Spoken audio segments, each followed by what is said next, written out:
नमस्कार दोस्तों, स्वागत है आपके अपने चैनल अंश म्यूजिक क्लासेज में। मैं आशा करता हूं कि आप सभी अच्छे होंगे।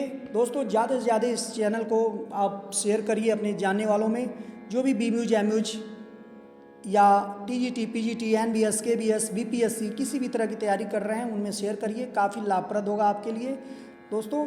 तो जैसा कि आप जानते हैं कि हम लोग पेपर सॉल्व कर रहे हैं BA second year 4th semester का, जो एनईपी के अंतर्गत आता है उसका पेपर सॉल्व कर रहे हैं। 25 प्रश्न हम लोग पिछले कक्षा में कर चुके हैं, आज 25 आगे के प्रश्न करेंगे।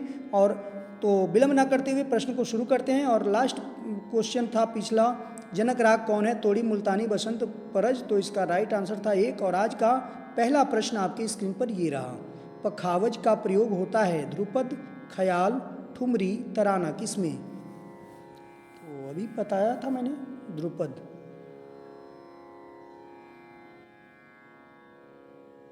पखावज जो है, ध्रुपद जो है पखावज पर बजता है। पखावज पर खुले बोल बजते हैं। कौन से? खुले बोल।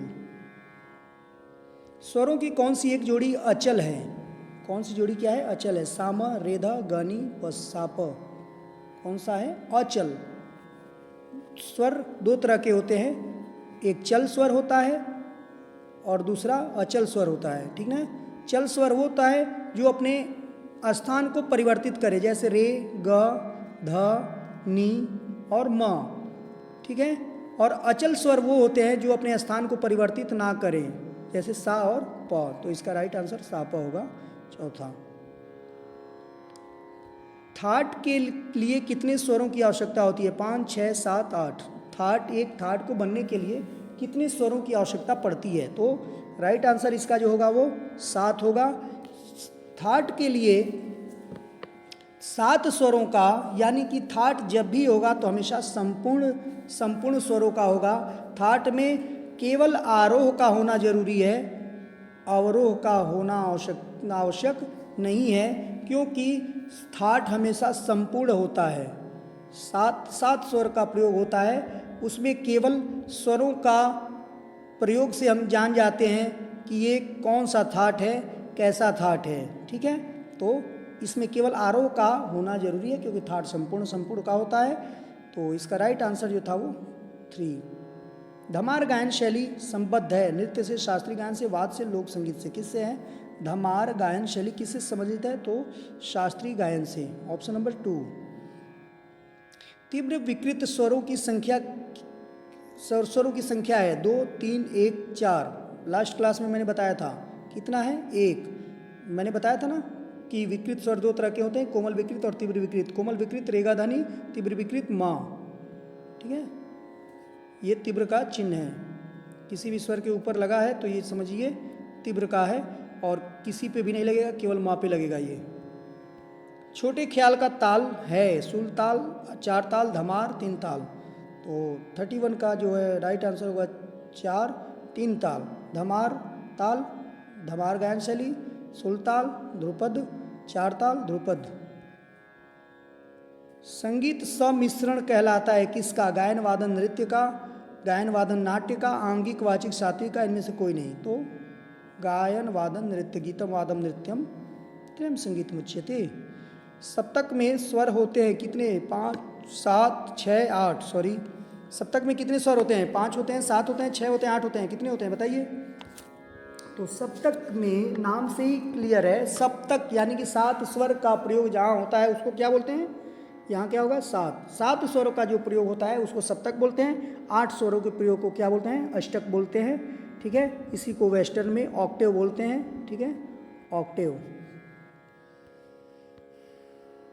पाश्चात्य संगीत में शुद्ध स्वर को क्या कहते हैं? Natural note, flat note, sharp note? इनमें से कोई नहीं। पाश्चात्य संगीत में शुद्ध स्वर को क्या कहते हैं?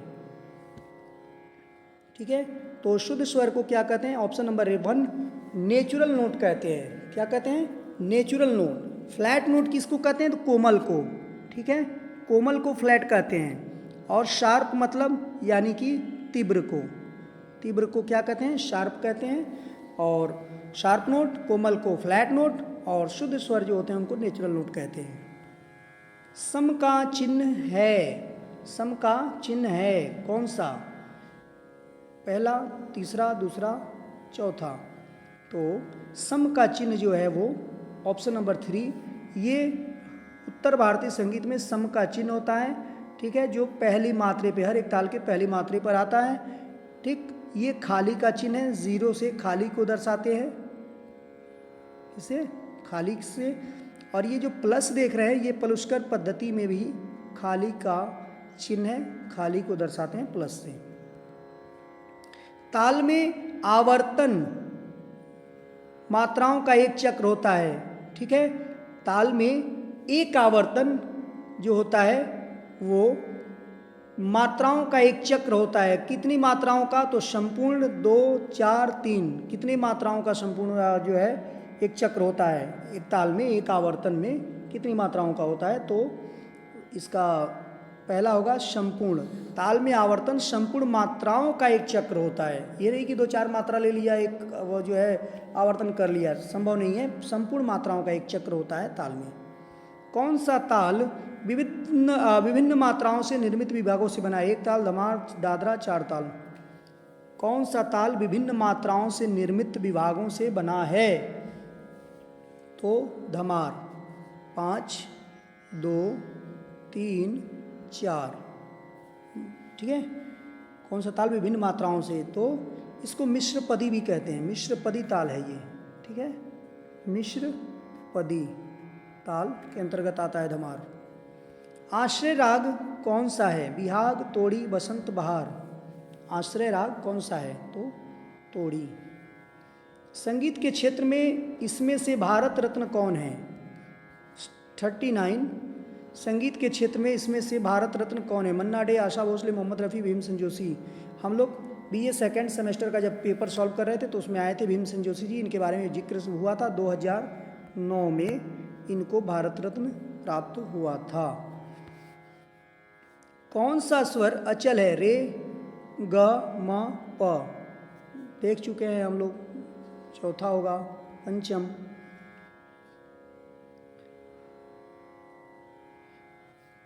निम्न में से सुगम संगीत कौन सा है? झुमरा, गज़ल, तिल्लाना, धमार। तो गज़ल, ठीक है, ये सुगम संगीत के अंतर्गत आता है। भातखंडे संगीत पद्धति में कोमल गंधार का सही स्वरूप क्या है? ग, ग, ग, इनमें से कोई नहीं, यानी कि ये है या ये है या ये है या इनमें से कोई नहीं। तो कोमल गंधार का बता चुका हूँ सही स्वरूप ऑप्शन नंबर 2। 43। हिंदुस्तानी संगीत में कितने थाट हैं? 20, 18, 10, 12। तो 10। निम्न में से कौन ताल और गायन शैली दोनों है? ख्याल, धमार, गज़ल, कजरी। धमार ताल भी है, गायन शैली भी है। किस जाति के राग में 7 स्वर होते हैं? संपूर्ण, शाडो, ऑडो, इनमें से कोई नहीं। तो किस जाति के राग में 7 स्वर होते हैं? तो 7 स्वर वाले राग को संपूर्ण जाति के अंतर्गत रखते हैं, 6 स्वरों वाले राग को शाडो जाति के अंतर्गत रखते हैं और 5 स्वरों वाले राग को ऑडो जाति के अंतर्गत रखते हैं। तोड़ी राग तोड़ी का थाट क्या है? कल्याण, तोड़ी, भैरव, भूपाली। तो तोड़ी ही थाट का आश्रय राग है, अपने ही थाट का जनक राग है। आगे, ताल रूपक के एक आवर्तन में कुल कितनी मात्राएं बजाई जाती हैं? 6, 7, 8, 12। ताल रूपक के एक आवर्तन में कुल कितनी मात्राएं बजाई जाती हैं भाई? 7। यह ताल विलंबित ख्याल के लिए उपयुक्त है। कौन? दादरा, कहरवा, खेमटा, एक ताल। तो विलंबित ख्याल यानी कि बड़ा ख्याल में एक ताल का प्रयोग होता है, दादरा, खेमटा, कहरवा का नहीं। शार्प के लिए कौन सा चिन्ह है? शार्प के लिए पाश्चात्य में किस चिन्ह का प्रयोग करते हैं? इसका, इसका, इसका, इसका। तो जो हैज का चिन्ह होता है इसको शार्प के लिए प्रयोग करते हैं। 4th ऑप्शन सही है। और आज का अंतिम प्रश्न, राग परज इस थाट का राग है? किस? मारवा, पूर्वी, तोड़ी या खमाज। तो इसका राइट आंसर जो होगा वो है कि राग परज जो है किस थाट का है? तो पूर्वी थाट का राग होता है परज। तो दोस्तों ये थे आज के जो है 25 प्रश्न। मिलते हैं अगले क्लास में 25 और प्रश्न को लेके। तब तक के लिए thank you, thank you, thank you.